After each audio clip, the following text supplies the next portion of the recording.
La plus grande découverte accidentelle que j'ai faite de ma vie était un billet de 10 € retrouvé dans ma vieille veste d'hiver. Certaines personnes ont plus de chance, cependant.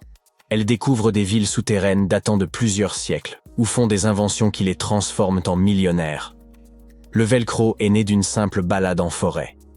Les cornflakes de Kellogg's ont été inspirés par une dent cassée, et la pâte Play-Doh a sauvé un empire commercial de la faillite par pur hasard.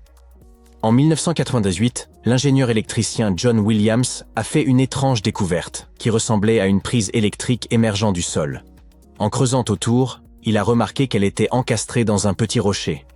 Cette découverte a eu lieu dans une zone rurale d'Amérique du Nord, loin de toute zone urbaine ou industrielle, de tout aéroport et de toute installation électrique. Cette pièce électronique encastrée dans un solide bloc de granit a été baptisée Enigmalith et est évaluée à 500 000 $. Certains scientifiques sont sceptiques quant à son authenticité, la considérant plus comme un canular qu'un artefact laissé par des visiteurs extraterrestres, comme le soutient Williams. Toutefois, le découvreur de cette roche est déterminé à prouver qu'il s'agit bien d'un vestige technologique, peut-être même d'une vraie prise.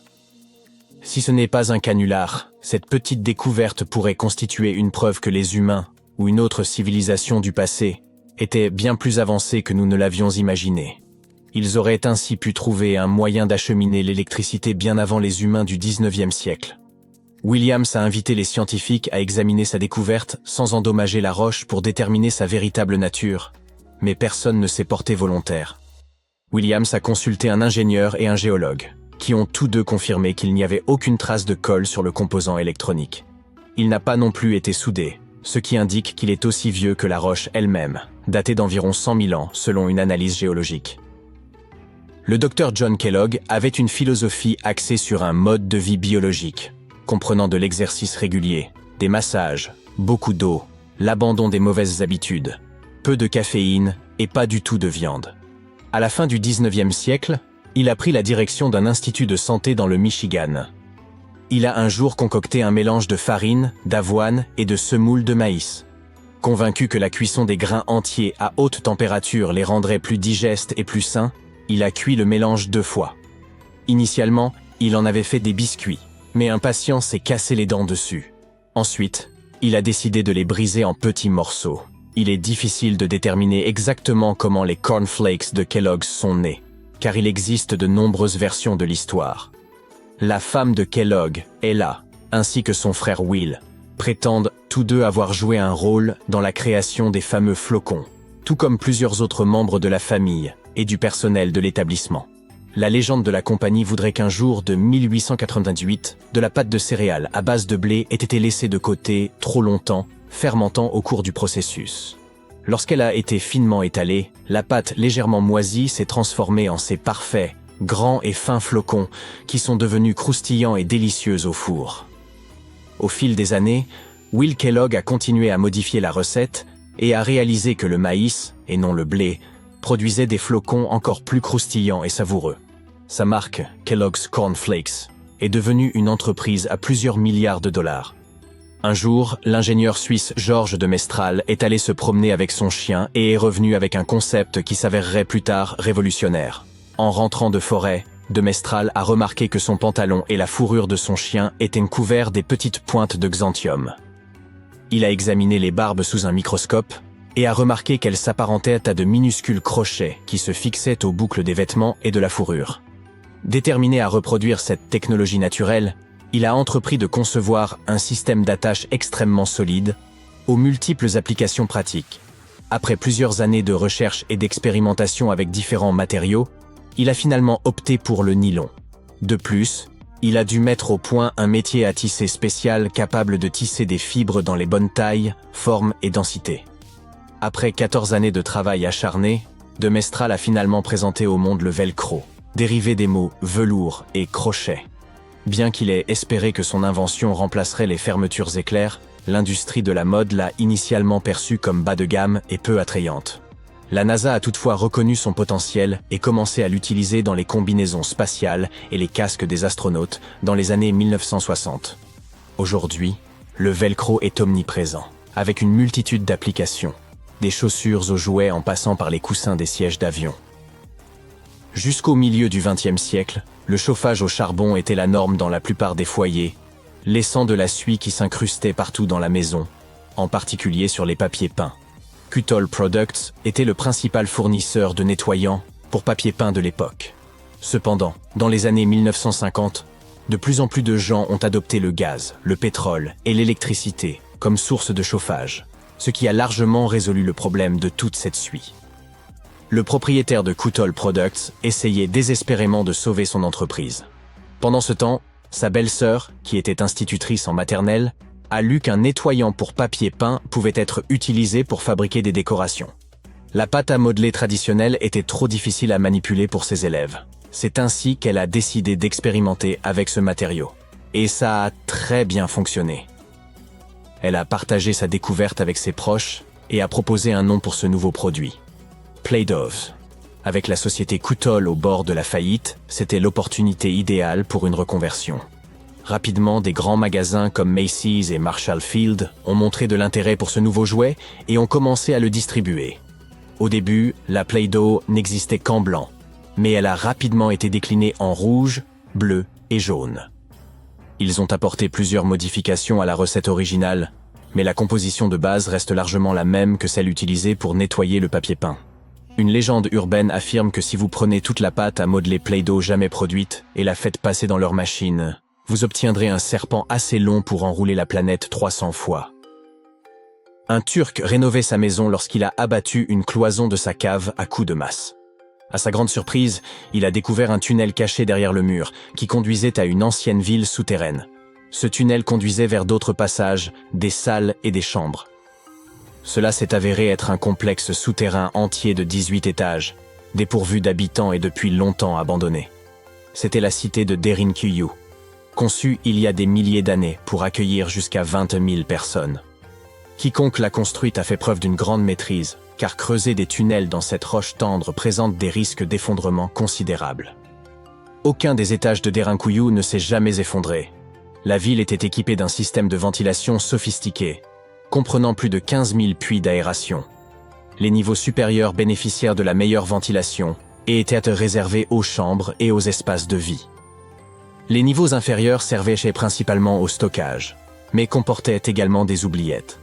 Entre les deux se trouvaient des espaces dédiés au bétail, une école, un couvent et de petites églises. John Martin, un professeur de sylviculture, se promenait une nuit dans une forêt du Wisconsin. Il utilisait une lampe torche à UV pour repérer les lichens, les champignons, les plantes et les grenouilles qui brillent sous cette lumière. Soudain, il a entendu un écureuil volant couiner près d'une mangeoire à oiseaux. Il a braqué sa lampe torche sur l'animal et l'a vu se teinter de rose. Le professeur en a discuté avec son collègue et ils ont décidé d'approfondir leurs recherches. Ils ont examiné les peaux d'écureuils volants conservées dans des musées pour déterminer si cette lueur rose était un phénomène courant. Il s'est avéré que presque tous les spécimens d'écureuils volants qu'ils ont examinés présentaient cette fluorescence. En revanche, les écureuils ordinaires n'en présentaient aucune. D'autres animaux fluorescents, comme les macareux et les caméléons, émettent une lueur bleutée sous la lumière UV. Les seuls autres mammifères avec une fourrure fluorescente sont une vingtaine d'espèces d'opossums. Ils habitent divers écosystèmes et ont des régimes alimentaires différents. La seule chose qu'ils aient en commun avec les écureuils volants est qu'ils sont nocturnes, alors que les autres écureuils préfèrent la lumière du jour. Il est possible que la lueur rose ait une fonction liée à la perception et au repérage nocturne des écureuils volants, surtout dans des environnements froids et enneigés où la lumière UV est plus abondante. Une autre hypothèse est qu'elle pourrait servir de moyen aux écureuils mâles d'attirer des partenaires potentiels. Il est également envisageable qu'il s'agisse d'une forme de mimétisme. En février 1961, 3 passionnés de géologie aventureux exploraient dans les environs d'Olancha, en Californie, à la recherche de géodes. Parmi leurs découvertes, l'une d'elles semblait particulièrement intrigante, et ils décidèrent de l'étudier de plus près une fois rentrés chez eux. En coupant la matrice rocheuse, ils découvrirent à l'intérieur un objet inattendu. Au lieu des formations minérales habituelles, se trouvait un cylindre semblant fait de porcelaine. Ce cylindre abritait une structure métallique en son centre, entourée d'une gaine hexagonale composée de cuivre et d'une substance inconnue. Les découvreurs espéraient avoir mis la main sur une technologie ancienne, peut-être vieille de 500 000 ans. Ils pensaient que ce pourrait être la preuve de l'existence d'une civilisation avancée disparue, comme l'Atlantide, ou même de voyages temporels. Peut-être quelqu'un venu du futur avait-il accidentellement laissé cet objet derrière lui, ou peut-être des extraterrestres intelligents l'avaient-ils apporté lors de leur visite sur Terre. Si l'une de ces hypothèses s'avérait juste, cela signifierait une réécriture complète de l'histoire humaine telle que nous la connaissons. Mais tout le monde ne partageait pas cet enthousiasme. Les gens en quête de vérité et les cercles d'archéologie alternative se seront penchés sur le mystère de l'artefact de Kozo jusqu'à la fin des années 90, élaborant diverses théories et engageant de nombreux débats.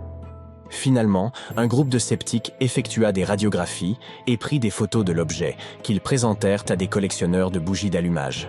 Ils identifièrent l'artefact comme étant effectivement une bougie d'allumage, aux composants métalliques corrodés, datant des années 1920 et non une technologie ancienne. Près de 20 ans plus tard, l'un des découvreurs accepta de faire examiner l'objet à l'université de Washington. Les chercheurs établirent officiellement qu'il s'agissait d'une bougie d'allumage champion des années 1920. De plus, la matrice rocheuse contenant l'artefact n'était pas une géode, mais une concrétion, une formation naturelle pouvant se constituer en quelques décennies, mais certainement pas sur des millénaires. L'artefact de Kozo est un exemple typique d'objet manufacturé incongru, un concept existant en pseudo-archéologie. Il s'agit d'artefacts rattachés à des endroits ou des époques où ils ne devraient, logiquement, pas se trouver.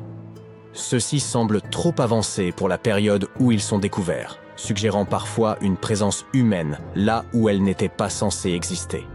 La pile électrique de Bagdad constitue un autre exemple frappant de ce type d'artefact. Découverte dans les années 30 par un archéologue allemand, elle se compose d'un pot en argile, d'un cylindre en cuivre et d'une tige de fer traversant le couvercle du pot. Le sommet, bien qu'endommagé, avait probablement été scellé avec de l'asphalte. Son découvreur remarqua qu'elle contenait deux métaux différents et potentiellement un électrolyte, les éléments clés d'une batterie. Bien qu'aucun texte ancien ne corrobore cette hypothèse, les tests scientifiques effectués en la remplissant d'une solution ionique, comme du vinaigre ou du vin, démontrèrent qu'elle pouvait effectivement conduire de l'électricité. Si cette batterie datait réellement de 2000 ans, elle aurait pu être utilisée dans des pratiques médicales anciennes ou même intégrée dans des statues pour créer l'impression d'une vibration, destinée à impressionner les visiteurs. Wilhelm Koenig, son découvreur, pensait qu'elle servait à la galvanoplastie, un procédé de revêtement des métaux. Même si elle fonctionnait comme une batterie, la pile de Bagdad ne pouvait produire qu'une infime quantité d'énergie, soit environ 1 volt. Certains pensent donc qu'elle servait plutôt de conteneur pour des rouleaux sacrés. Dans les années 30, un couple fit une découverte étrange lors d'une promenade le long de Red Creek à London, au Texas. Il s'agissait d'un morceau de bois dépassant d'une formation rocheuse apparemment ancienne. Une décennie plus tard, leur fils, intrigué par ce mystère, décida de briser la roche et découvrit à l'intérieur un marteau à l'aspect étonnamment moderne. Cette découverte retint l'attention de Carl Baugh, un créationniste jeune terre, qui prétendait que la roche entourant le marteau datait de la période du Crétacé. Il y voyait une preuve contredisant la théorie de l'évolution. Toutefois, des investigations scientifiques démontrèrent que la roche n'était pas aussi ancienne qu'il n'y paraissait. Les processus géologiques successifs avaient simplement enrobé ce marteau moderne au fil du temps. Ainsi, il ne s'agissait pas d'une preuve de la coexistence pierre à feu avec les dinosaures, comme certains l'espéraient, mais simplement d'un mineur ayant laissé tomber son marteau il y a des siècles, et de la nature ayant fait son œuvre. Un archéologue chinois aurait découvert des grottes semblant avoir servi de sépulture à de petits êtres aux grandes têtes ovales. À côté de leurs dépouilles, des peintures rupestres représentaient des figures portant des casques ronds, ainsi que le soleil, la lune, la terre et les étoiles, connectés par des groupes de petits points. On découvrit également plus de 700 disques de pierre mystérieux gravés de sillons en spirale. Les choses prirent une tournure encore plus étrange lorsque ces disques furent envoyés à un professeur chinois, qui affirma que ces sillons étaient en réalité des caractères écrits. Selon son interprétation, les disques racontèrent l'histoire des Dropa, venus d'une autre planète et dont le vaisseau spatial s'était écrasé sur Terre il y a environ 12 000 ans. Ces visiteurs auraient tenté de vivre parmi les humains jusqu'à ce qu'ils soient traqués par les locaux. Cependant, aucune preuve concrète ne corrobore cette histoire. Elle fut publiée pour la première fois dans les années 60 à travers quelques articles, mais elle semblait douteuse. Aucune des personnes impliquées, l'archéologue, le professeur, ou même l'université pour laquelle ils étaient censés travailler, ne semblait avoir laissé de traces dans les archives. Et bien qu'il existe un peuple au Tibet portant le nom de Dropka, ils sont entièrement humains, et non des visiteurs extraterrestres. De plus, il n'y a aucune preuve tangible de l'existence des pierres de Dropa. Dans une région reculée de Chine, se trouvent des formations étranges en forme de tube, connues sous le nom de tuyaux de Begong. Un explorateur local les découvrit en 1996, émergeant du mont Begong et le long des rives du lac Tozon-U, à proximité. Certains pensaient qu'ils étaient l'œuvre d'anciens visiteurs extraterrestres. Lorsque des échantillons des tuyaux furent analysés, ils contenaient principalement des minéraux courants, mais un mystérieux 8% de matière inconnue. Des tests révélèrent que ces tuyaux existaient avant l'apparition de l'homme. Des géologues chinois visitèrent le site et suggérèrent que ces tuyaux s'étaient formés naturellement au fil du temps. Il pourrait s'agir de sédiments s'accumulant dans les fissures de la terre ou même des racines d'arbres fossilisés, témoignant du passé luxuriant de la région. Mais tout cela reste incertain. Au Mexique, il existe une mystérieuse tête en terre cuite et au nom difficile à prononcer, la tête de Tecaxtlahuaca, découverte dans les années 30 lors de la fouille d'une sépulture. Cette tête ressemblait étrangement aux statues romaines de la période classique, rendant intrigante sa présence au Mexique. Et pour une raison quelconque, son découvreur la garda secrète pendant plusieurs décennies. La tête avait été trouvée dans une pyramide à 3 étages, à environ 60 km de Mexico, accompagnée d'objets d'or, de cuivre et de poterie. Certains avancent que si cette tête est réellement vieille de plusieurs siècles, cela pourrait indiquer que les Romains ou une autre civilisation auraient atteint la Mésoamérique bien avant Christophe Colomb. Il existe également des théories suggérant un naufrage après lequel quelques artefacts et survivants auraient atteint la côte. Certaines hypothèses avancent que la tête de cette figurine aurait été un petit souvenir rapporté par les Vikings. Cependant, il n'existe aucune preuve archéologique d'une rencontre entre les Vikings et les peuples mésoaméricains. Bien que quelques artefacts circulent, aucun n'a été identifié comme une preuve indéniable de contact précolombien. Ainsi, le mystère de l'origine de cette tête demeure irrésolu.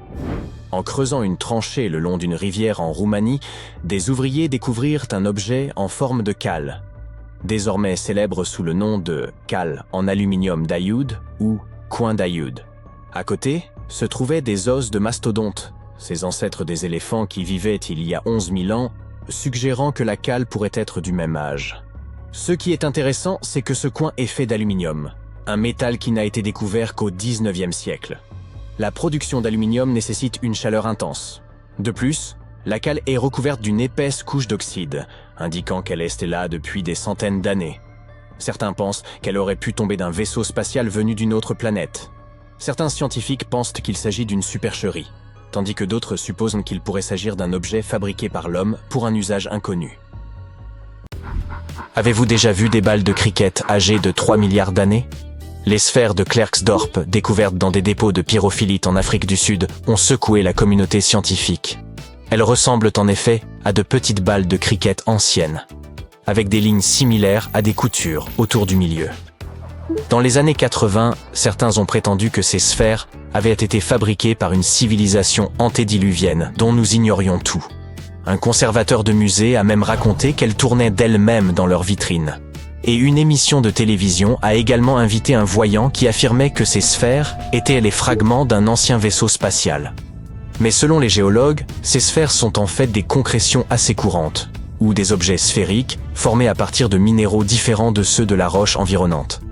Ces lignes semblables à des coutures ne sont que les empreintes des couches de la roche d'origine accumulées au fil du temps. Les sphères de Klerksdorp présentent différentes formes, allant de sphères légèrement aplaties à des disques distincts. Concernant l'épisode où l'une de ces sphères aurait tourné d'elle-même, le conservateur du musée de Klerksdorp a également apporté une clarification. Il a expliqué que lorsqu'il avait placé l'une des sphères en vitrine lors de la visite d'un journaliste, cette dernière avait légèrement pivoté en raison de sa forme. De plus, la région où se trouve le musée subit fréquemment des secousses dues aux activités minières à proximité. Les empreintes de pas humanoïdes les plus anciennes pourraient n'en pas dater de 6 millions d'années. Elles ont été découvertes sur l'île de Crète en 2002.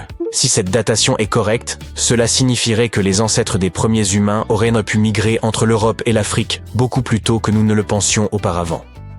Cela ne remet pas en cause l'Afrique en tant que berceau de l'humanité, mais pourrait simplement prouver que nos ancêtres primitifs se déplaçaient déjà entre les continents. Certains chercheurs pensent que ces empreintes auraient été laissées par une créature bipède, possiblement liée à un ancêtre humain surnommé El Greco. D'après les scientifiques qui les ont étudiées, ces empreintes présentent une forme très similaire à celle de l'homme, avec 5 orteils et un gros orteil parallèle.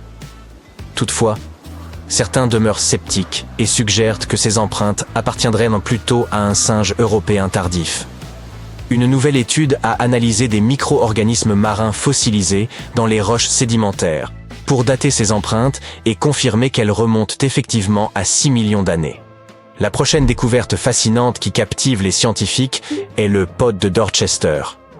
Ce récipient de métal, magnifiquement façonné, est orné de motifs géométriques élaborés en argent. Découvert à Dorchester, quelle surprise, en 1852, dans des circonstances plutôt inhabituelles, le pot s'est brisé en 2 morceaux lors d'une puissante explosion. Les scientifiques pensent qu'il était à l'origine encastré dans une roche ou un bloc connu sous le nom de poudingue.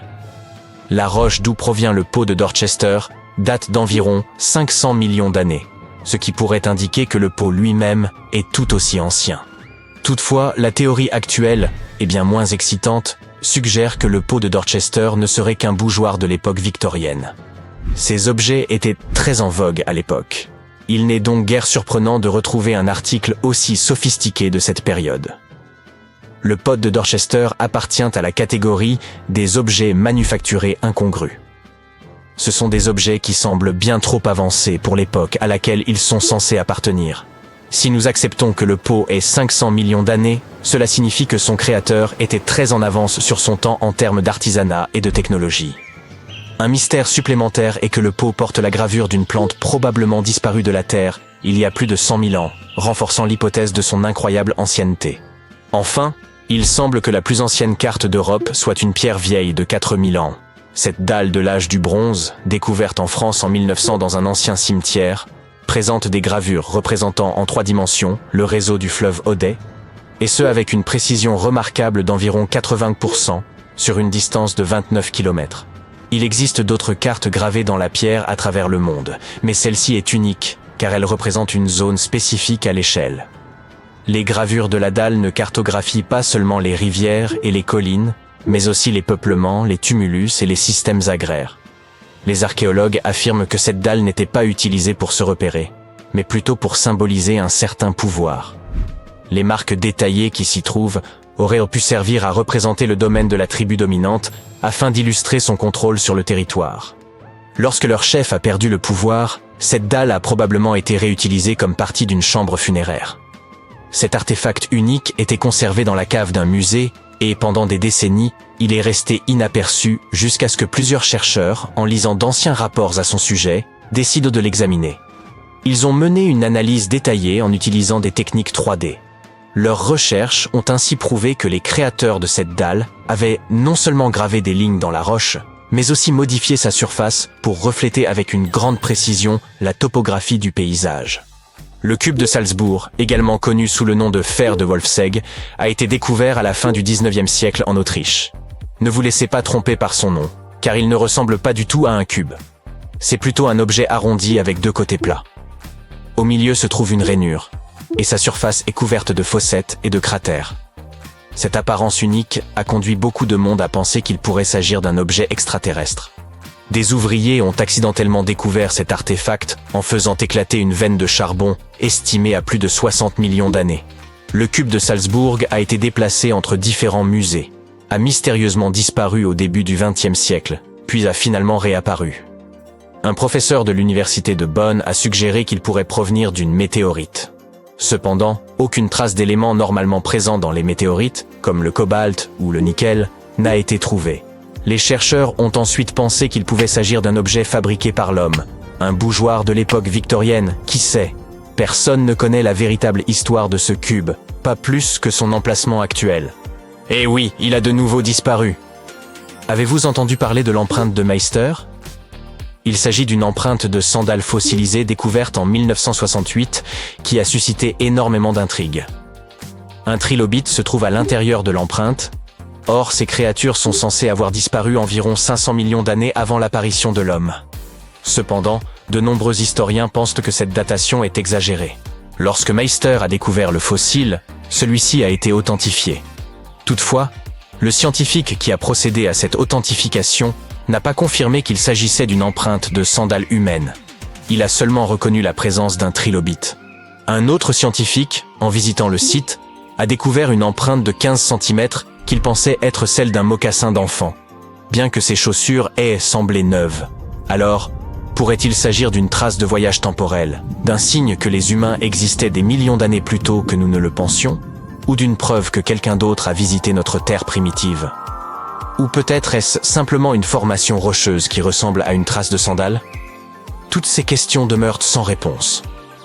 En juin 1936, un couple se promenait le long de Red Creek à London, au Texas, lorsqu'ils ont découvert quelque chose d'inhabituel. Un morceau de bois émergeant d'une ancienne formation rocheuse. Environ 10 ans plus tard, leur fils curieux décida de briser la roche pour voir ce qui se trouvait à l'intérieur. Il découvrit alors un marteau qui semblait étonnamment moderne. Par la suite, un passionné d'objets insolites estima que la roche enveloppant le marteau datait de la période du Crétacé. Cela signifierait que quelqu'un aurait laissé tomber un marteau du 19e siècle à une époque où des dinosaures comme le Triceratops étaient encore présents sur Terre.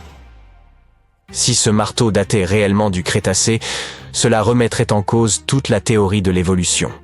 Mais si ce marteau était moderne, cela signifierait que la formation rocheuse d'où il provenait était beaucoup plus récente que nous ne le pensions.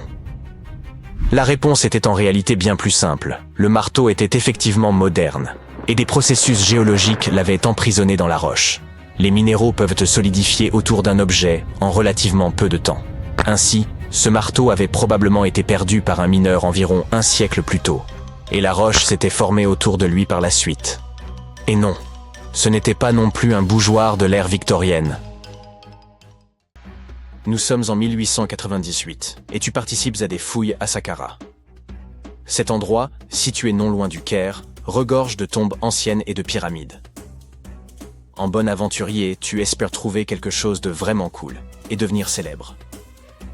De l'or, des manuscrits, des cartes au trésor, des momies de pharaons. Mais tu trouves un oiseau en bois. Tu es très déçu. Ça ressemble à un simple jouet. Un jouet ancien, mais un jouet tout de même. Tu es alors loin de te douter que, dans quelques années, quelqu'un affirmera qu'il s'agit en fait d'un ancien monoplan. Cet objet, surnommé l'oiseau de Saqqara, est en bois de sycomore. Il a une envergure d'à peine 18 cm et pèse environ 40 grammes. Un beau souvenir de ton voyage en Égypte, à mon avis. Il a plus de 2000 ans et est assez simple, sans plumes gravées ni aucune autre décoration. Il a cependant un bec et des yeux, ce qui le fait un peu ressembler à un faucon, l'emblème du dieu Horus. Sa queue a quelque chose d'inhabituel, elle est carrée, étrangement droite, et on dirait qu'une pièce aujourd'hui manquante venait autrefois la compléter. Nous adorons résoudre les mystères, du coup, plusieurs théories ont été avancées au sujet de cet oiseau. La première, toute simple, est qu'il s'agissait d'un objet cérémoniel. La deuxième idée est qu'il s'agissait du jouet d'un enfant né dans une famille aisée. Il pourrait s'agir d'une sorte de boomerang, très populaire dans l'Égypte ancienne. Enfin, selon une autre théorie, l'oiseau aurait été utilisé comme girouette. Mais cette théorie n'a pas été retenue, car la figurine ne présente aucun trou ou marquage, à l'exception de celui qui a été fait au musée du Caire pour la fixer sur son socle. Il n'y avait donc jadis aucun moyen de l'accrocher. Près d'un siècle après la découverte de l'oiseau, l'égyptologue Khalil Messia a proposé une nouvelle théorie selon laquelle il pourrait s'agir d'un modèle de monoplan.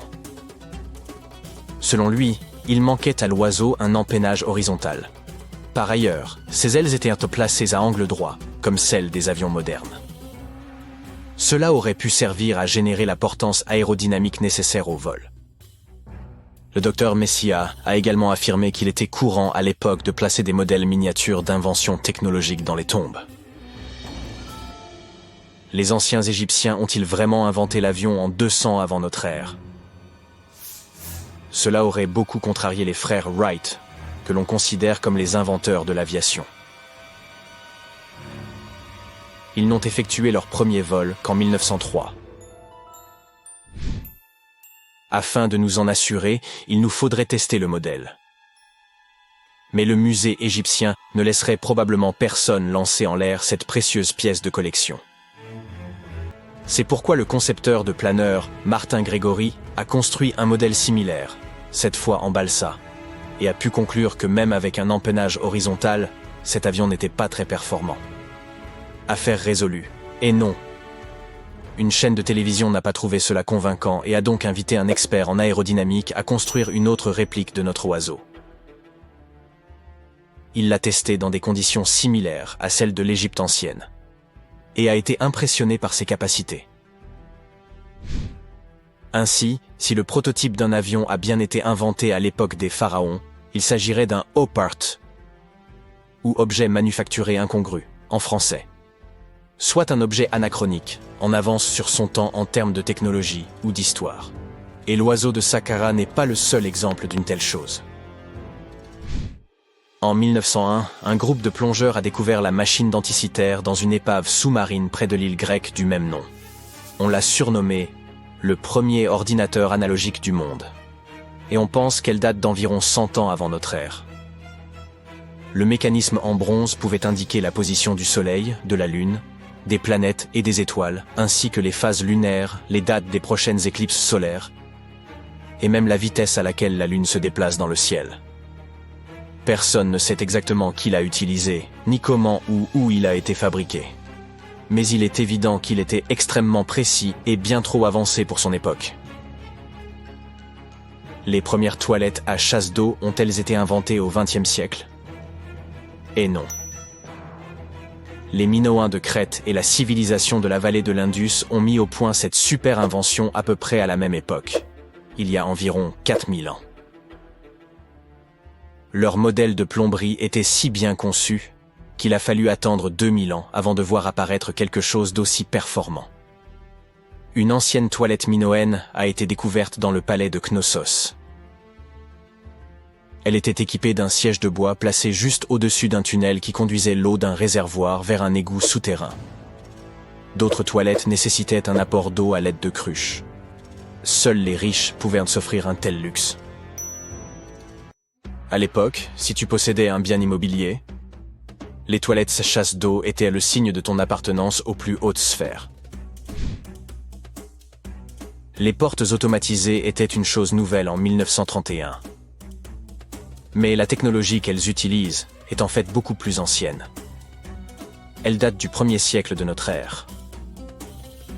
Le mathématicien et ingénieur Héron d'Alexandrie imagina à cette époque un système capable d'ouvrir et de fermer les portes. Pour faire fonctionner son invention, il fallait allumer un feu. Un pot en laiton était placé sous le feu, à moitié rempli d'eau. Le pot était ensuite relié à des récipients qui servirent de poids. Grâce à la chaleur, l'eau se déplaçait dans les récipients qui descendaient et tiraient sur les cordes. Rien à voir avec une porte de supermarché qui s'ouvre et se ferme grâce à l'électricité. La porte de Héron mettait des heures à s'ouvrir, et il n'y avait aucun moyen d'arrêter le processus. C'est pourquoi on n'ouvrait les portes qu'une fois par jour, avant que les gens n'entrent dans les temples. Cela ajoutait un peu de mystère aux cérémonies. Incroyable.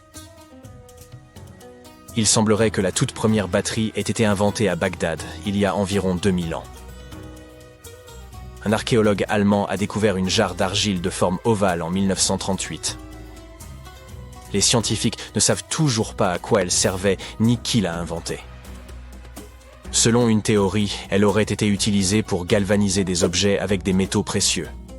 Lorsqu'elle était remplie d'un acide faible, comme du vinaigre, la batterie produisait environ 1 volt. Selon une autre théorie, il s'agirait d'un récipient destiné à recevoir des rouleaux sacrés. Que dirais-tu de lentilles de contact conçues par Léonard de Vinci? En 1508, il inventa une lentille de verre munie d'un petit entonnoir. Il n'y avait qu'à verser de l'eau à l'intérieur. Et cela améliorait la vision. Mais ce n'était pas super pratique. 100 ans plus tard, René Descartes décida d'améliorer cette idée.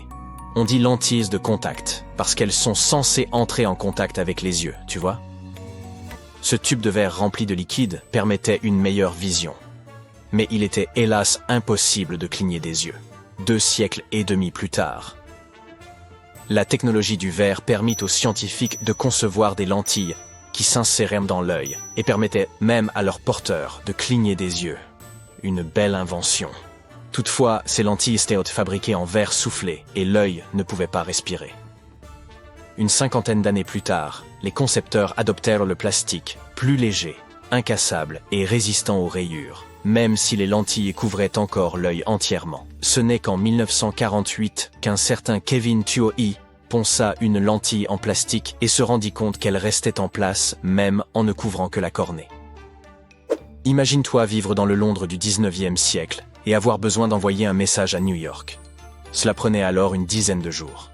Du coup, lorsqu'en 1858 les délais passèrent de quelques jours à quelques heures, ce fut une véritable révolution.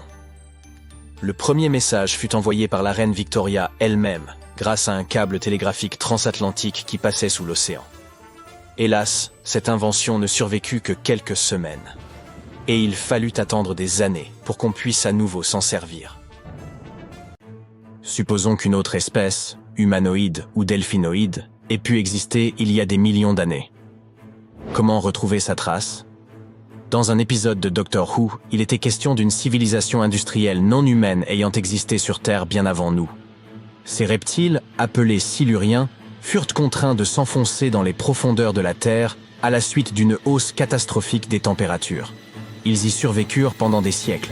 C'est ce qui a incité les scientifiques à créer l'hypothèse silurienne. S'il existait une civilisation avancée avant la nôtre, nous devrions en trouver les traces quelque part. Eh bien, essayons. Le climatologue Gavin Schmidt et l'astrophysicien Adam Frank ont décidé de se pencher sur la question. Toute civilisation technologiquement avancée est avide d'énergie. Ces scientifiques recherchent donc des effets globaux qui laisseraient une trace importante. Par exemple, des indices de processus industriels à grande échelle, comme les usines et les fabriques, et leurs résidus. Vient ensuite la question de la durée de vie de ces civilisations.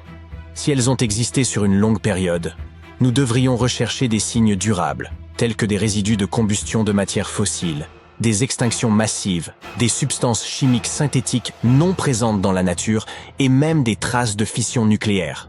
En fait, nous devrions rechercher toutes les choses que l'homme laisse aujourd'hui derrière lui comme preuve de ses activités. Malheureusement, ces preuves ne sont pas si faciles à trouver. Imaginons un scénario inquiétant. L'humanité disparaît soudainement.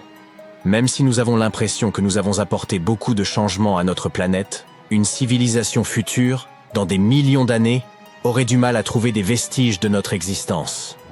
Pourquoi ? Notre planète existe depuis 4 ou 5 milliards d'années. La vie complexe sur Terre existe depuis plus de 400 millions d'années.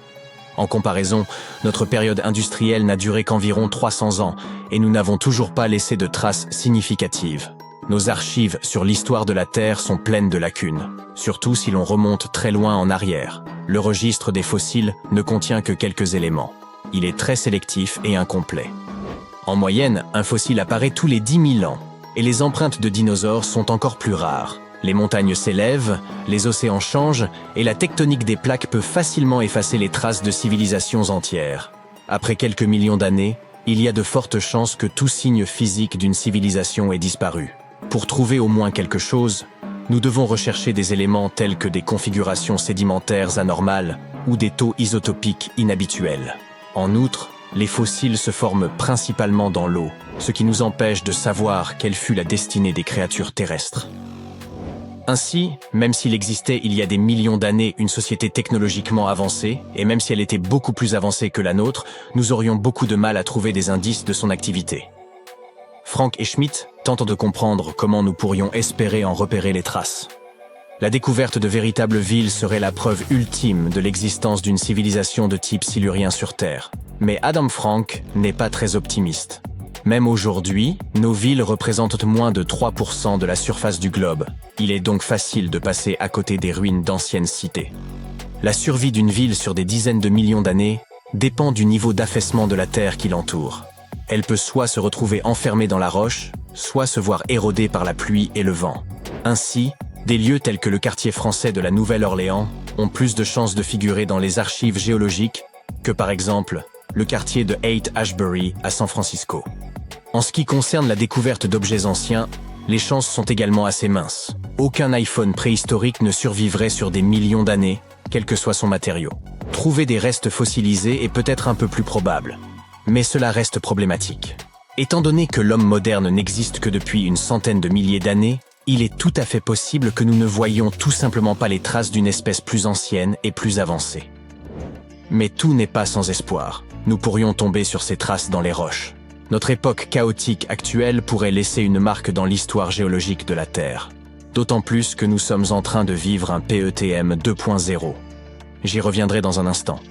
Les chercheurs s'efforcent donc d'étudier les changements dans le cycle du carbone. Depuis le XVIIIe siècle, l'activité humaine génère une grande quantité de carbone fossile. Il en résulte une marque particulière dans le rapport isotopique du carbone.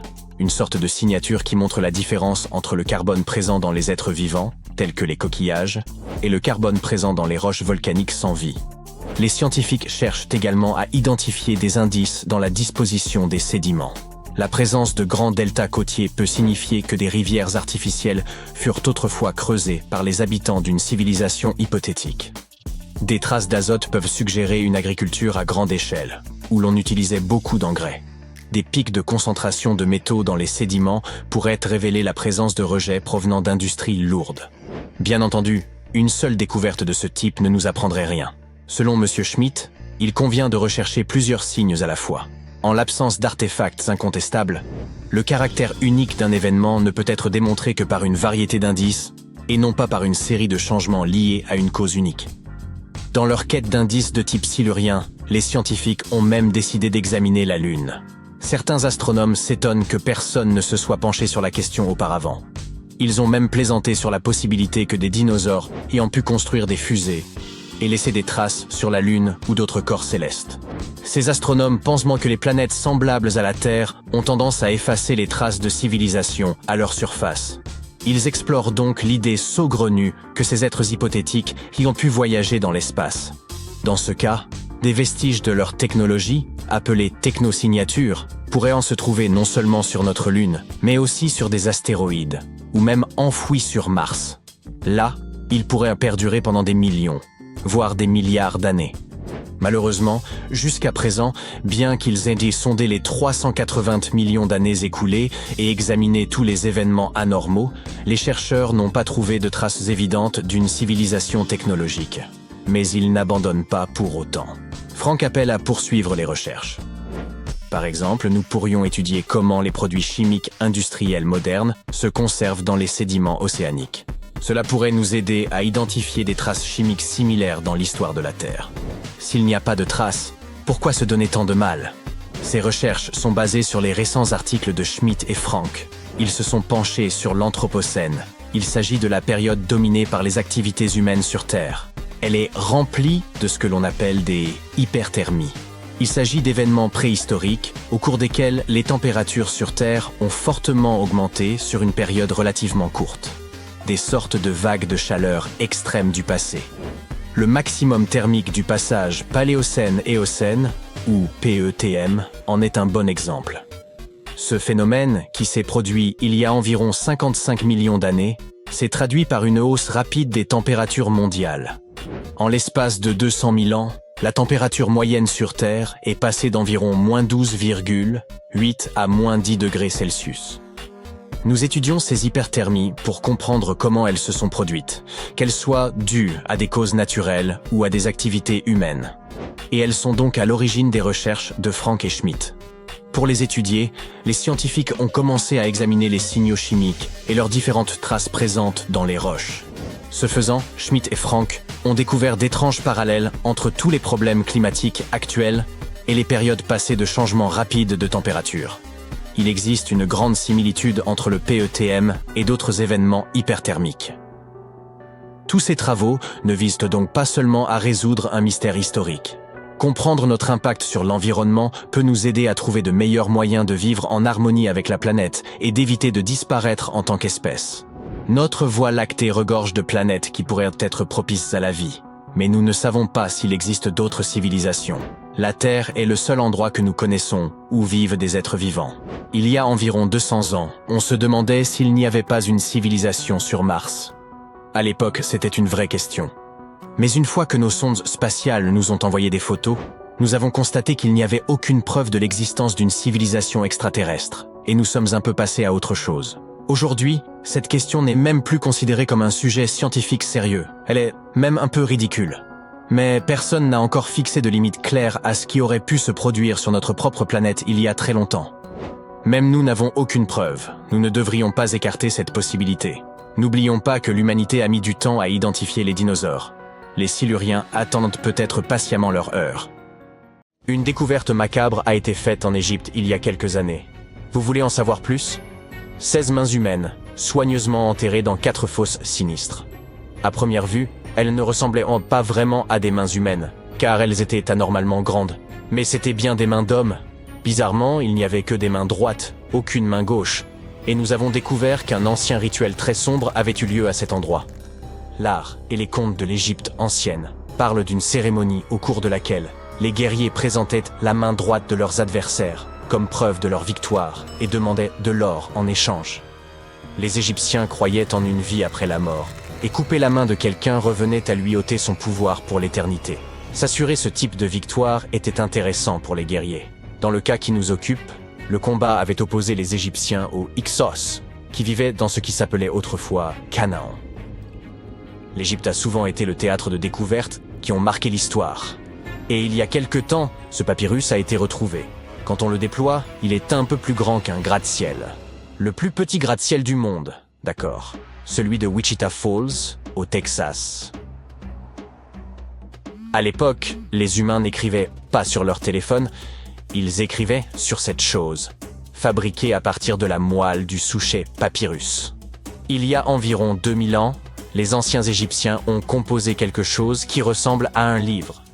Ils y ont décrit la plupart de leurs traditions funéraires et leur vision de l'au-delà. Ce manuscrit est considéré comme l'un des textes les plus importants de l'Égypte ancienne et il est encore vendu en librairie à ce jour. Il a été exhumé d'une chambre située juste au sud de la pyramide de Djéser, à Saqqara. Eh oui, Djéser est la pyramide la plus ancienne d'Égypte. Ce ne sont pas celles de Gizeh, comme le pensent la plupart des gens. Récemment, le site de Saqqara a été pris d'assaut par des archéologues super enthousiastes qui ont trouvé l'une des plus anciennes momies intactes d'Égypte. Ils pensent que cette momie bien conservée est la dépouille d'un homme fortuné. Elle a été découverte dans un puits profond, recouverte de plusieurs couches de feuilles d'or. De nombreux symboles montrent qu'il s'agissait d'un homme important et riche, comme le bandeau qu'il porte sur la tête, le bracelet sur sa poitrine et le fait qu'il ait été embaumé avec une tunique, ce qui était réservé à la fine fleur de l'Égypte. Mais le plus cool dans cette découverte, c'est que le lieu de repos était toujours scellé au mortier, soit dans l'état dans lequel les Égyptiens l'avaient laissé il y a 4300 ans. Cela peut paraître étrange, mais en 2008, des archéologues ont découvert une pyramide manquante. Elle a disparu parce qu'elle s'est tout simplement détériorée en l'espace de 4000 ans. Aujourd'hui, on ne voit plus que sa base. C'était un site très important dans l'Antiquité. On dit qu'autour de la pyramide, les anciens organisaient une cérémonie très particulière, au cours de laquelle les grands prêtres portaient les restes momifiés de taureaux sacrés. Voici un fait amusant. Les anciens Égyptiens croyaient que les taureaux étaient des incarnations terrestres de la divinité de la ville de Memphis et qu'ils étaient liés au rite de fertilité. Mais il ne s'agissait pas de n'importe quel taureau. Ils devaient être entièrement noirs, avec une seule marque blanche entre les cornes et tout un tas de caractéristiques très spécifiques. Ils étaient sélectionnés par les prêtres locaux et honorés jusqu'à leur mort. Ensuite, ils étaient momifiés et enterrés dans des galeries souterraines. Cette pyramide manquante a disparu vers le XVIIIe siècle. C'est un archéologue allemand qui l'a découverte pour la première fois dans le village de Saqqara. Il l'a nommée la pyramide décapitée lorsqu'il l'a vue pour la première fois. Mais des années après sa découverte officielle, le sable du désert est venu la recouvrir. On a procédé à quelques fouilles, entre le 19e et le 20e siècle, mais pas de manière systématique. C'est pourquoi les scientifiques ont été très contents le jour où ils ont déterré la base entière de la pyramide après avoir retiré le monticule de sable de 8 mètres qui la recouvrait. Et saviez-vous que des archéologues américains fouillaient un cimetière égyptien qui pourrait contenir plus d'1 million de corps momifiés? Jusqu'à présent, les archéologues ont déterré environ 1700 momies. L'une des principales différences avec les autres momies égyptiennes classiques est que ces personnes n'étaient ni des rois ni des pharaons. C'étaient des gens du peuple ayant vraisemblablement vécu il y a 1500 ans, lorsque l'Égypte était contrôlée par les empires romains et byzantins.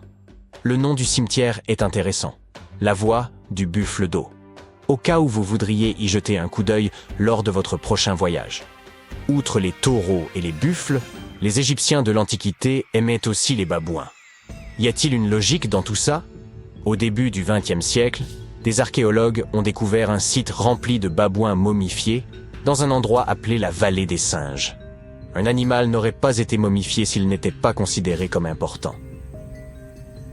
Certains animaux étaient plus importants que d'autres, car ils étaient liés à des divinités spécifiques.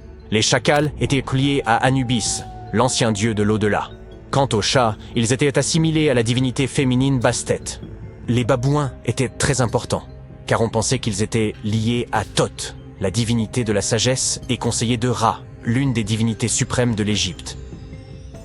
Les archéologues ont découvert que ces babouins n'étaient pas très heureux. Ils pensent qu'on les gardait à l'intérieur et qu'ils furent privés de la lumière du soleil pendant la majeure partie de leur vie. Ils souffraient d'une grave carence en vitamine D et étaient mal nourris.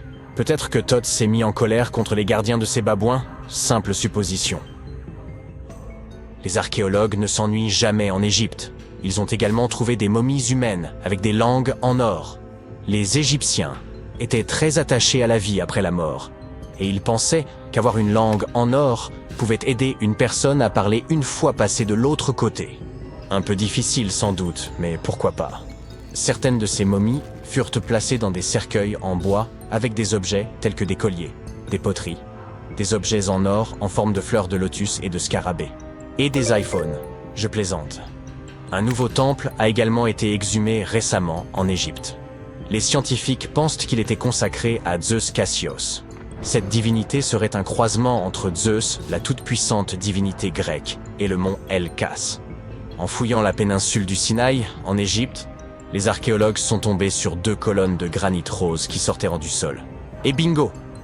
Ils pensent que ces colonnes représentaient la porte d'entrée du temple et qu'elles se sont effondrées lors d'un tremblement de terre il y a de nombreuses années.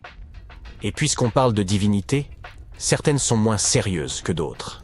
Récemment, des scientifiques ont déterré un anneau d'or dans une ville située au sud du Caire. Non, Frodon, il n'est pas magique. Il s'agit d'un anneau en or, tout ce qu'il y a de plus normal, sauf qu'il est orné de la figure de la divinité de l'amusement, qu'on appelle Bès. Cette divinité est souvent décrite dans les textes sacrés comme un joyeux nain joufflu. Aujourd'hui, nombreux sont les tatouages dépourvus de signification et réalisés à des fins purement esthétiques. Dans l'Égypte ancienne, cependant, les femmes se faisaient tatouer afin d'être protégées au moment d'accoucher. C'est du moins ce que pensent les scientifiques. Dans la région du Nil, des chercheurs ont trouvé des momies dont les tatouages étaient bien conservés, ce qui est tout rare, car la peau se détériore très facilement. 2 de ces femmes s'étaient fait tatouer le bas du dos et les dessins étaient simples. Il y avait surtout des images, dont celle du nain joufflu dont nous venons de parler, Bès. Protéger les femmes lors de leur accouchement était donc apparemment son hobby. Me croiriez-vous si je vous disais que les anciens Égyptiens ont inventé les robots? Non. En effet, ce n'est pas tout à fait vrai. Bien sûr, c'étaient des astronomes, des mathématiciens et des ingénieurs. Mais ils sont également les auteurs d'une invention farfelue, une divinité automatisée que les scientifiques appellent Hathor. Cette statue en bois se trouvait depuis des années au Metropolitan Museum of Art, jusqu'à ce que quelqu'un remarque qu'elle avait un secret.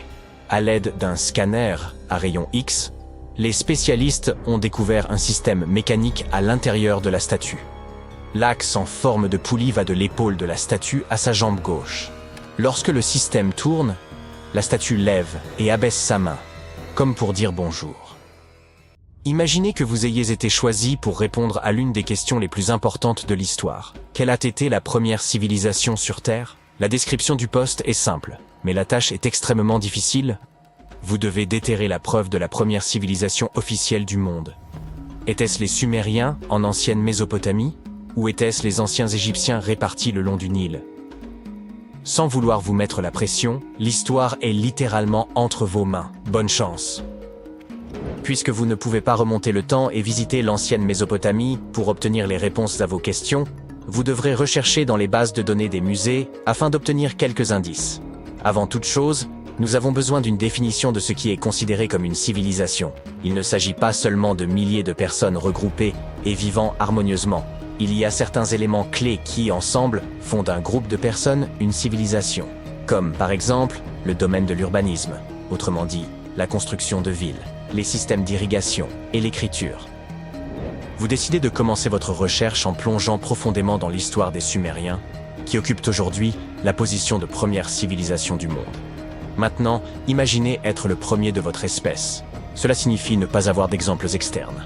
Cela signifie plutôt partir de zéro. Première chose dont vous aurez besoin, un lopin de terre. Et comme il n'y avait pas de compagnie des eaux actives à cette époque, vous aurez besoin d'un terrain avec un accès facile à l'eau. Donc, les Sumériens se sont installés entre deux grands fleuves appelés l'Euphrate et le Tigre, dans le sud de la Mésopotamie vers 5000 avant notre ère. Fait amusant, la Mésopotamie se traduit par « la terre entre deux fleuves ». Sur une carte moderne, c'est à peu près là où se trouve l'Irak aujourd'hui. En plus de la terre, une civilisation a besoin de moyens pour obtenir de la nourriture. La civilisation sumérienne a dû faire face à un climat sec et chaud, mais ils ont réussi à faire prospérer l'agriculture dans la région. En détournant les eaux des rivières et en créant des réservoirs et des barrages, les Sumériens ont permis à une série de colonies d'émerger à travers les plaines de Mésopotamie. La célèbre ville de Babylone en faisait partie. Vous savez, la ville qui aurait eu ses jardins suspendus? Je dis supposément parce qu'aucune preuve définitive de l'existence réelle de ce monument n'a été trouvée. Cependant, il était considéré comme l'une des 7 merveilles du monde antique et cité comme un exploit remarquable d'ingénierie dans un livre ancien publié vers 290 avant Jésus-Christ. Bien qu'aucune trace des jardins de Babylone n'ait été trouvée, les Sumériens étaient reconnus comme des bâtisseurs extrêmement habiles. Leur ville était remplie de constructions en briques de boue, et les plus impressionnantes étaient connues sous le nom de ziggourats, des pyramides à degrés construites à des fins spirituelles. Les Sumériens ont construit un réseau commercial pour compléter les ressources rares et ont commencé à échanger des marchandises avec des civilisations émergentes à proximité, comme l'Anatolie et l'Égypte. Le début du commerce a poussé les Sumériens à développer ce que l'on croit être le premier système d'écriture au monde. Il a commencé comme un système simple, datant probablement de 3400 avant notre ère. Dans ce système, chaque syllabe était représentée par un dessin. Par la suite, il a progressivement évolué en un système d'écriture cursive totalement développé. Ne me crois-tu pas? Jette un œil à cette pièce de l'époque babylonienne. Cette immense plaque de basalte est appelée le Code de Hammurabi. Elle est reconnue comme la première collection de lois écrites de l'humanité. Selon l'histoire, elle a été gravée dans la pierre volcanique vers l'an 1760 avant notre ère. Regarde la précision de ces gravures. C'est assez stupéfiant. Mais le contenu est également surprenant puisque ces 282 règles varient des réglementations commerciales aux lois strictes de la justice. Le fait est que les historiens n'ont pas de consensus sur la question de savoir si les Sumériens ont réellement été les premiers à inventer l'écriture. Certains pensent qu'il pourrait s'agir des anciens Égyptiens. Arrêtons-nous ici. On pense que les établissements de l'Égypte ancienne ont commencé autour de l'an 5500 avant notre ère, ce qui est antérieur à la civilisation sumérienne. Mais souvenez-vous que j'ai dit qu'une civilisation avait besoin de quelques éléments avant d'être considérée comme telle. L'Égypte ancienne était composée de plusieurs petites cités-États, telles que Memphis, Abydos et Thèbes, disséminées le long du fleuve Nil. Ce n'est qu'en 3000 avant notre ère que l'Égypte fut unifiée sous un seul royaume et dura comme un empire jusqu'à près de 1000 avant notre ère. Bien qu'il n'y ait pas de consensus à ce sujet, certains experts en égyptologie estiment que ce pourrait être des immigrants sumériens qui ont fondé les premiers établissements égyptiens. La preuve pourrait être la présence de sceaux cylindriques en pierre dure, un objet largement utilisé en Sumer. Ces sceaux servaient à garantir l'authenticité des transactions légales. Mais il est difficile de déterminer si cette méthode a été introduite par des immigrants sumériens ou simplement par le commerce. Étant donné que la période de temps n'est pas l'un des critères que nous pouvons utiliser pour déterminer qui est venu en premier, nous devrons nous tourner vers autre chose. Mais quoi? Comme les Sumériens, les Égyptiens étaient également des constructeurs hautement qualifiés. Évidemment, ils ont construit les célèbres pyramides de Gizeh et bien d'autres sur tout leur territoire.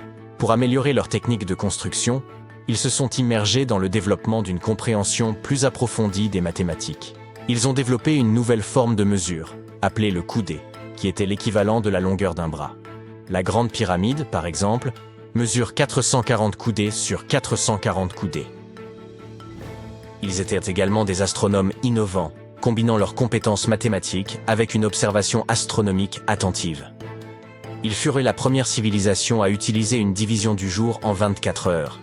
Et ils ont même créé un calendrier solaire, qui fut le premier système de datation de l'histoire à comporter 365 jours dans une année. D'accord, il est indéniable à quel point ils étaient impressionnants. Mais certains experts disent que le différend doit être réglé par la comparaison de leur système d'écriture. L'écriture hiéroglyphique, le premier style d'écriture égyptien, remonterait à 3000 avant notre ère. C'était une composition de plus de 700 symboles qui étaient engravés dans la pierre. Pendant longtemps, les chercheurs ont cru que l'écriture sumérienne était antérieure à l'égyptienne. Mais une découverte récente faite par des chercheurs de Yale prétend le contraire.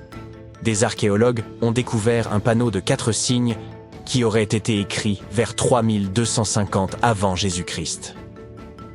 Oh, et ils ont également trouvé un autre dessin sur roche représentant un éléphant enceinte qui pourrait dater de 4000 avant Jésus-Christ. Maintenant, il existe également une troisième possibilité que moins de gens semblent mentionner, la civilisation de la vallée de l'Indus, également connue sous le nom de l'Inde antique. Située autour de la région de l'actuel Pakistan et de l'Inde, la civilisation de la vallée de l'Indus est également un prétendant au titre de plus ancienne civilisation, en raison de l'origine historique incertaine de la collection de textes hindous, connue sous le nom des Upanishads. La civilisation de la vallée de l'Indus a prospéré autour de 3000 avant notre ère. Mais les archives montrent que les habitants de la vallée de l'Indus commerçaient avec les Mésopotamiens dès 3500 avant notre ère. Attendez une minute. Comment est-ce possible? Non, ils n'étaient pas des voyageurs temporels. Ce n'est pas un film de science-fiction. Il y avait déjà des établissements agricoles dans la région qui se développaient lentement en grandes villes telles que Harappa et Mohenjo-Daro.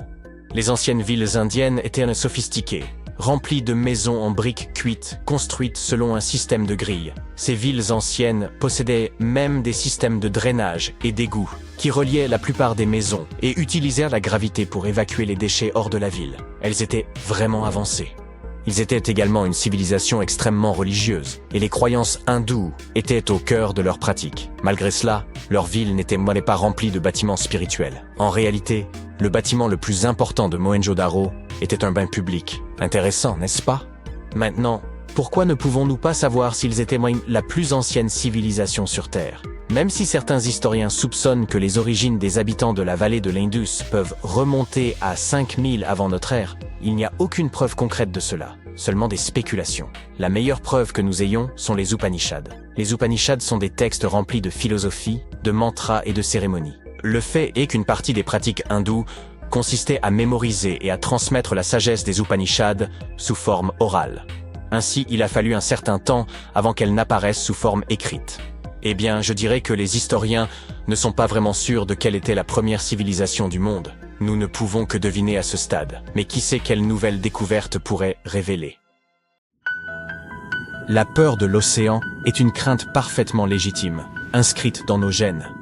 Autrefois, les humains devaient éviter certains dangers, qu'il s'agisse de grands prédateurs ou d'eau profonde, pour assurer leur survie. Par ailleurs, nous n'avons exploré que 5% des océans, ce qui signifie que nul ne sait vraiment quelles créatures ou phénomènes pourraient en s'y cacher. Qui dans des circonstances ordinaires, une GoPro reste une simple caméra, mais la découvrir au fond d'une fosse de 120 mètres, perdue au cœur de la mer des Caraïbes, a de quoi glacer le sang. Certes, cette profondeur peut sembler modeste, mais un plongeur amateur ne dépasse généralement pas les 18 à 30 mètres, à moins qu'il ne s'agisse d'un professionnel aguerri. Imaginons néanmoins que vous soyez parvenu jusqu'à ce gouffre, et ayez récupéré cette GoPro. Vous n'auriez pas survécu pour autant. En effet, dans cette cavité précise, une couche de sulfure d'hydrogène, un gaz hautement toxique et à l'odeur pestilentielle, se forme dès 90 mètres de profondeur. Or, l'appareil se trouvait encore 30 mètres plus bas, aux côtés de ses propriétaires, 2 explorateurs depuis longtemps disparus. À ce jour, rares sont ceux qui ont réussi à s'aventurer à une telle profondeur et à en ressortir indemnes. En réalité, ce n'est qu'au moyen de sous-marins que ces dépouilles ont pu être retrouvées. Vous vous demandez sans doute ce que contenait la GoPro.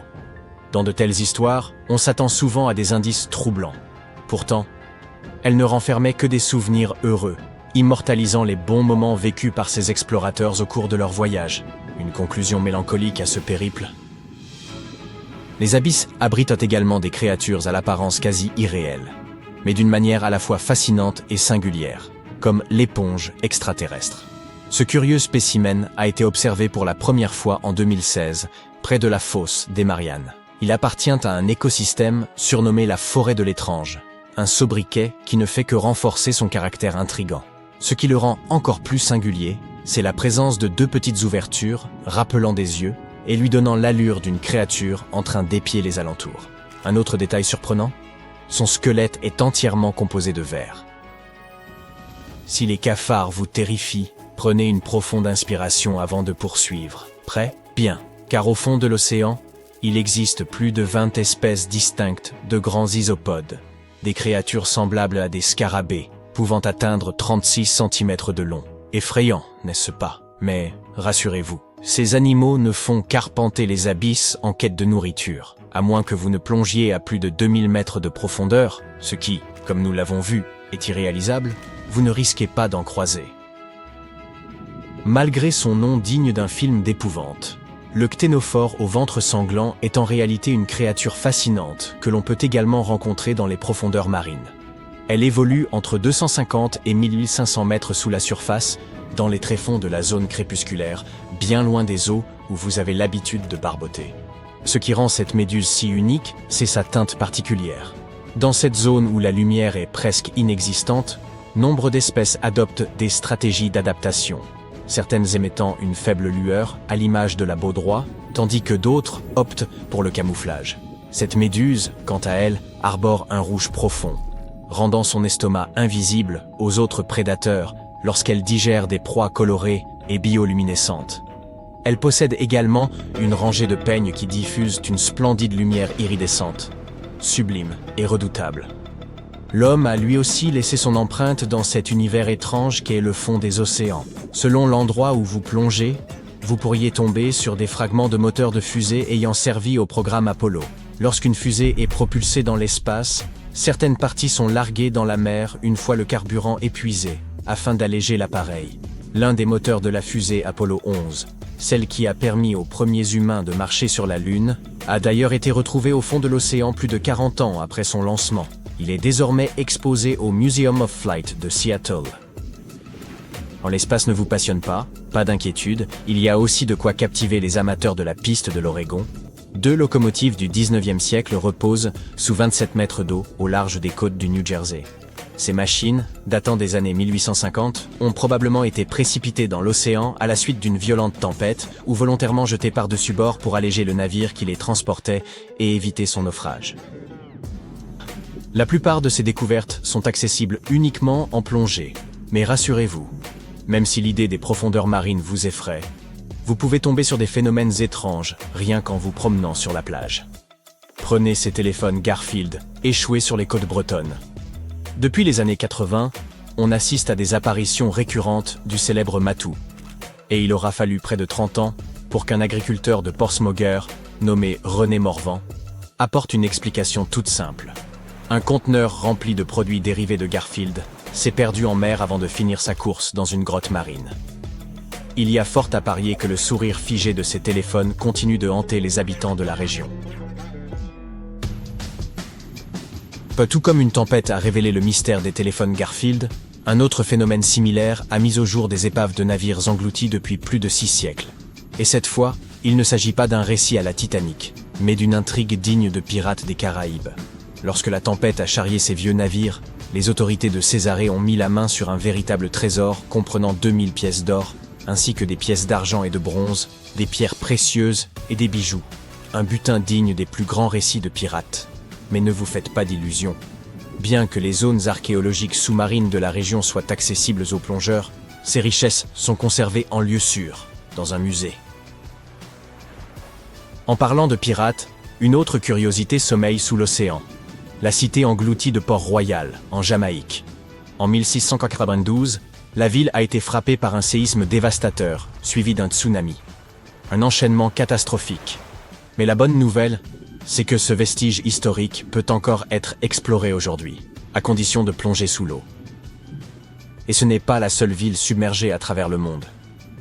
On peut également citer Tonis Hérakléon, en Égypte, qui repose non pas au fond de l'océan, mais à l'embouchure du Nil. Il y a aussi Baïs, une cité romaine construite au-dessus d'un supervolcan. Vous pourriez penser qu'elle a subi le même sort que Pompéi, mais en réalité, le sol s'est lentement affaissé, précipitant la ville tout entière sous les eaux. 1. Avez-vous déjà entendu parler de ces mystérieux cercles sous-marins ? En 1995, des plongeurs au Japon ont découvert des motifs parfaitement ronds dessinés dans le sable, mesurant 1,80 m de diamètre et évoquant les cercles énigmatiques des récits de science-fiction. Les scientifiques sont longtemps restés perplexes quant à leur origine, jusqu'à ce qu'ils surprennent le responsable en pleine action. Un minuscule poisson globe mâle, d'à peine 10 cm de long. Ce petit poisson utilise son corps et ses nageoires pour tracer des cercles et des motifs sinueux. Puis il embellit son œuvre de coquillages et de coraux. Ce travail minutieux lui prend environ une semaine. Tout cet effort fait partie d'un rituel de reproduction. Si une femelle est séduite par cette création artistique, elle déposera ses œufs en plein centre. La forme circulaire de ces motifs sous-marins permet en réalité de canaliser de l'eau douce vers le centre, créant ainsi des conditions idéales pour le développement des œufs. Effet surprenant, après la ponte, la femelle s'en va, laissant au mâle le soin de veiller sur leur progéniture. 11. Si les poissons ne vous passionnent pas, voici une autre curiosité. Une cargaison de jouets de bain comprenant des canards en caoutchouc, des tortues, des castors et des grenouilles. 28 000 d'entre eux se sont retrouvés à la dérive. Initialement destinés aux États-Unis depuis la Chine, ces jouets ont connu un sort semblable à celui des téléphones Garfield. Une tempête survenue en 1992 les a dispersés à travers le Pacifique Nord. Certains ont mis plus d'une décennie à atteindre le Royaume-Uni en 2007, tandis que d'autres, plus aventureux, ont poursuivi leur périple jusqu'en Australie, en Indonésie, au Chili, à Hawaï et même en Alaska. Avez-vous déjà découvert un objet insolite échoué sur une plage ? Dites-nous tout dans les commentaires, et à la prochaine fois. La majorité d'entre nous a cru pendant très longtemps que Stonehenge, l'un des monuments les plus emblématiques au monde, était un calendrier antique en raison de son alignement avec les solstices d'été et d'hiver. Mais personne n'a pu comprendre comment il fonctionnait vraiment. Aujourd'hui, une équipe de chercheurs a publié une nouvelle étude. Il s'avère que Stonehenge pourrait bel et bien avoir fonctionné comme un calendrier solaire sur une période similaire à celui qu'utilisaient les anciens Égyptiens et basé sur une année composée de 365,25 jours. Chacune des pierres de ce grand cercle mystérieux représentait un jour dans un mois. Et ces gros rochers sont appelés des pierres de Sarsène. Il s'agit en fait d'un calendrier perpétuel où les gens pouvaient suivre chaque coucher de soleil du solstice d'hiver. De cette façon, les gens qui vivaient près de Stonehenge, lequel se trouve encore aujourd'hui dans le Wiltshire au Royaume-Uni, pouvaient suivre les jours et les mois de l'année. On comprend désormais ce mystérieux système de calendrier, grâce à cette intéressante découverte faite en 2020. L'équipe a identifié la provenance de 50 des 52 pierres de Sarsène qui composent le cercle de pierres emblématique. Ils ont analysé la composition chimique de ces pierres et ont retracé leurs origines à la forêt de Westwoods, dans le Wiltshire, qui se trouve à environ 24 km du monument. Non seulement ces 50 pierres proviennent de la même source, mais elles ont également été placées à leur emplacement actuel à peu près au même moment. Elles forment le cercle extérieur de Stonehenge, ainsi qu'un anneau intérieur en forme de fer à cheval. Près du centre du monument, il y a des roches plus petites appelées pierres bleues. L'équipe a retracé les origines des pierres bleues jusqu'au pays de Galles. Ils ont également découvert que les roches de Sarsène avaient une composition chimique commune. Plus de 99% de silice avec des traces de fer, d'aluminium et de calcium. Deux pierres de Sarsène étaient toutefois différentes l'une de l'autre et de l'amas principal. Les pierres de Sarsène ont été disposées en 3 formations différentes à Stonehenge. 30 d'entre elles ont formé cet énorme cercle de pierres qui domine le monument. 4 pierres de position se sont retrouvées en formation rectangulaire à l'extérieur du cercle, tandis que les autres, situées à l'intérieur du cercle, ont été disposées en 5 trilithes. Également connu sous le nom de dolmen, un trilithe est formé de 2 pierres verticales avec un linteau horizontal au sommet. 30, 5 et 4 sont des chiffres assez intéressants dans ce système de calendrier. Les 30 menhirs qui sont répartis autour de l'anneau principal pourraient représenter les jours du mois. Si tu multiplies ce chiffre par 12, tu obtiens 360. Et si tu ajoutes 5, qui est le nombre de trilithes centraux, le résultat est 365. Et pour vraiment ajuster le calendrier, afin qu'il corresponde à une année solaire, il faut ajouter un jour bissextile supplémentaire tous les 4 ans. L'équipe pense que les anciens utilisaient justement les 4 pierres de position pour cela. Dans ce système, ils marquaient les solstices d'été et d'hiver chaque année avec la même paire de pierres. Les anciens ont commencé à construire Stonehenge il y a environ 5000 ans, et il leur a fallu plus de 1000 ans pour terminer le travail. Mais le Stonehenge que l'on peut voir aujourd'hui n'est pas la version complète et originale du début. Beaucoup de ces anciennes pierres bleues et de ces blocs de Sarsène ont été cassés ou emportés. La structure entière a également changé au fil du temps, car de nombreuses générations, 180 pour être précis, se sont succédées depuis le début de Stonehenge et elles ont participé à sa construction et à sa reconstruction. Les gens ont créé Stonehenge en 4 étapes. Ils ont d'abord construit une enceinte circulaire qui s'étendait sur 100 mètres de diamètre et entourait 56 fosses. Un haut talus flanque le fossé de l'enceinte, tandis qu'il y a un talus bas à l'extérieur. Certaines théories disent même que cette partie était une sorte de cimetière communal.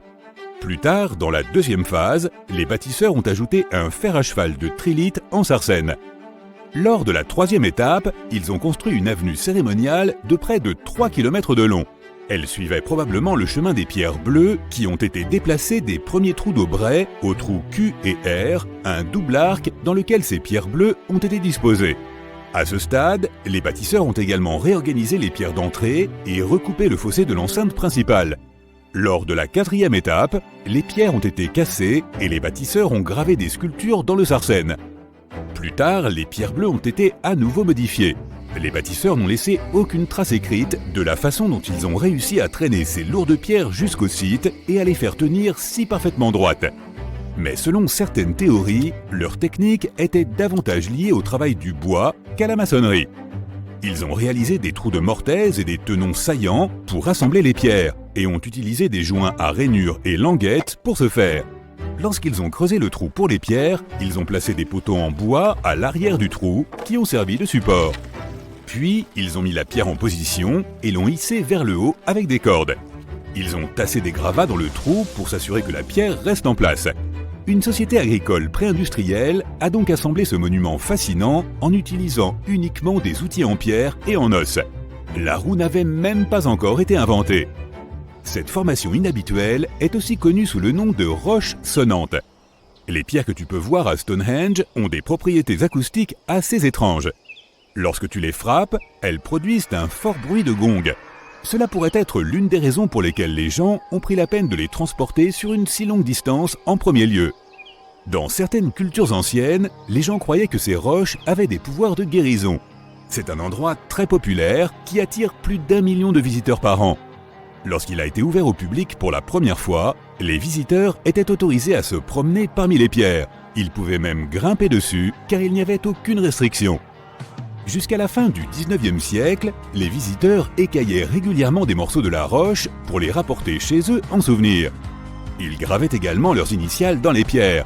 Ils campaient à l'intérieur du cercle et y dressaient des feux de camp, sans se rendre compte que cela pouvait sérieusement compromettre la stabilité de l'ensemble du monument.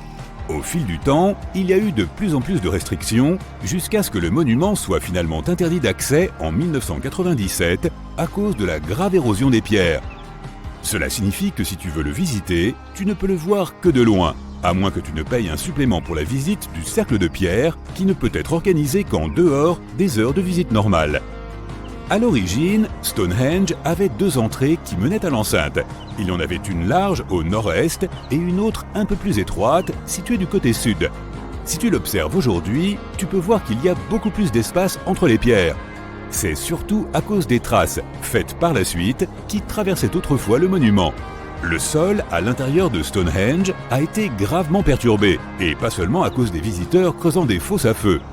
Un groupe de personnes a creusé un grand et profond trou dans le cercle de pierre au XVIIe siècle parce qu'ils cherchaient un trésor. Puis il y a eu Charles Darwin qui a aussi fait des fouilles parce qu'il étudiait les vers de terre de la région. Il voulait savoir comment ces vers pouvaient avoir un impact sur les objets dans le sol au fil du temps.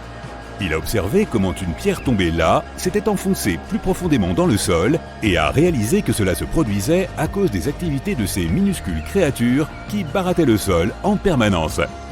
En 1963, une théorie a circulé selon laquelle Stonehenge avait été construit comme une sorte d'ordinateur qui prédisait les éclipses solaires et lunaires. Plus tard, certains ont suggéré qu'il avait en fait été construit comme un monument aux ancêtres décédés. Selon cette théorie, la permanence de ces pierres représentait la vie éternelle après la mort. Un bloc de sarcène moyen pèse 25 tonnes, tandis que le plus gros pèse environ 30 tonnes. Si tu veux te faire une idée de la taille réelle de ces pierres, tu peux aller derrière le centre des visiteurs, dans la galerie extérieure, pour voir une réplique de roche de sarcène. C'est une copie conforme d'un menhir de l'un des trilithes qui se trouve dans le fer à cheval intérieur du monument. Il y a 5 maisons néolithiques à Stonehenge, si l'on se base sur les traces archéologiques réelles d'habitation trouvées dans cette zone. Chacune d'entre elles avait des murs construits avec des pieux et un sol en craie. Certaines avaient même des meubles. On a aussi découvert beaucoup de détritus, ce qui signifie que les gens de cette région organisaient des célébrations et des festins. Des recherches ont montré que les gens ont vécu dans ces maisons pendant 50 à 100 ans, vers 4500 ans avant Jésus-Christ, ce qui correspond à l'époque où les bâtisseurs ont apporté les roches de sarcène à Stonehenge. Pendant que Stonehenge était érigé, des générations entières ont connu des changements majeurs, de l'âge de pierre au début de l'âge de bronze. Les gens n'étaient plus aussi sédentaires et isolés. Ils ont commencé à voyager et à commercer davantage. Ce qui signifie qu'ils communiquaient beaucoup plus que leurs ancêtres, même au niveau international. C'est ainsi qu'ils ont pu faire connaître Stonehenge, et c'est aussi à ce moment-là que tout le mystère et la fascination pour ce monument ont commencé.